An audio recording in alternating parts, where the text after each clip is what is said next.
Okay,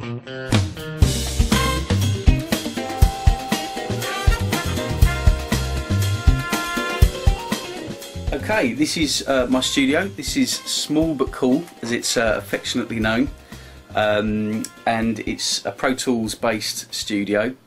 Up until a few years ago, I had some reasonable amount of hardware, compressors, EQs, things like that, and then in the last few years I've gone pretty much in the box, other than a few select pieces. But because of workflow and the nature of a lot of the work I do now, it's very important to be able to recall things very quickly. Quite often I'll get a phone call, maybe it's a TV ad or something, or TV theme, and they want, you know, a fairly minor adjustment that would otherwise probably take you the best part of an hour. It can be done within seconds now.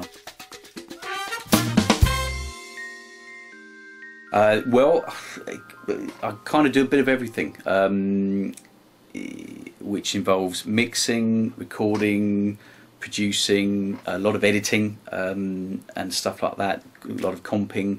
There'll be TV ads, maybe TV themes as and when they come in, but generally a lot of hours slaving over a hot computer keyboard and screen until my eyeballs are out on stalks. For the most part I can't record much here. I can do vocals and things like that, but anything that needs to be recorded properly will have to be done maybe at a different location, a studio with a proper live room, that kind of thing, and then generally speaking the mixing will be done here, or if necessary in a bigger mix room. I'll work down at Metropolis occasionally, work down there in some of the mix rooms and the live rooms. Abbey Road occasionally if we need something which requires that kind of room, and then the mastering will go to a suitable mastering place, usually Metropolis, and I like Miles down there. He's my man. I mean, the writing is kind of different sort of arms really. You know, there's the usual songwriting, but as anybody will know who's done songwriting, it's kind of hit and miss, it's sporadic.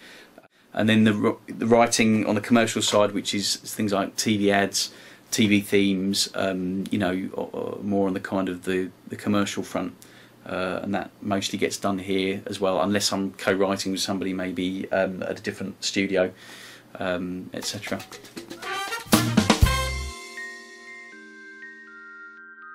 Right, the artist was a lady called Ednita Nazario. You got that right.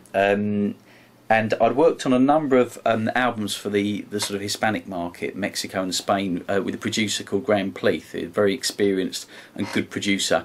And I'd been programming for him at the time, you know, keyboard parts and things like that. And then the album came up, which he produced, and they needed some string parts. But as is often the case these days, you know, they didn't have the budget to go into sort of Abbey Road and you know, and do the full works. So I orchestrated the string parts, you know, and recorded those, kind of produced those up.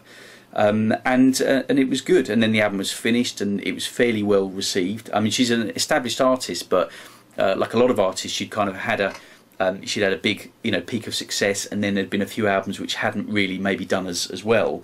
And then this one came along, and they kept it fairly real, as the title of the album suggests. And subsequently it got nominated in the Best Latin Album category.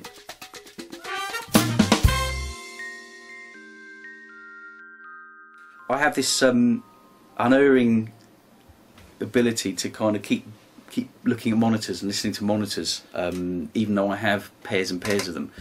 And I saw an ad, I think it was Sound on Sound or somewhere, and it had the Sonodynes, and it had I think it was Josh Blair who was in the picture at the time, and it just kind of tweaked my interest a bit. And so I did some research. I found some stuff on some blogs, and they looked interesting. The kind of things people were saying were the kind of things that I like and interested me. So I made the call and I tried them out, and I'm very intuitive with speakers. I've tried almost every sort of major brand over the years, and I know pretty much within 20-30 seconds if they're going to work for me. That's not to say whether they're good or bad, it's just whether they're going to work for me.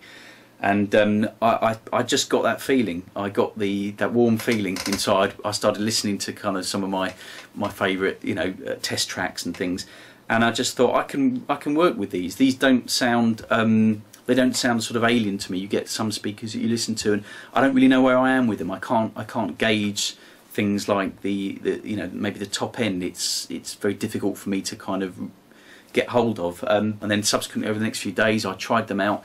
I listened to more stuff, and I just liked them. I really enjoyed them, and I felt I could trust them, which is difficult to describe because, you know, there are lots of good monitor speakers out there, but I felt that I wasn't listening thinking, you know, how is this going to translate? You know, is this going to be wildly kind of different, you know, when I get it in the house or I listen to it in the car or whatever.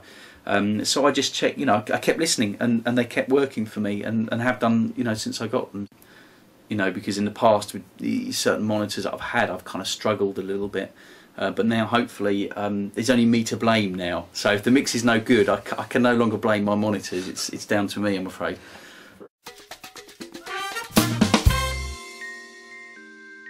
Well, there are two methods really. One is my own website, which is www.pascalm.co.uk, and also the company who I work with closely, and in fact they kind of provide me with a lot of my work, is a company based in Stevenage who are sort of artist representation, stroke management, production, etc. And that's www.insomniamusic.co.uk.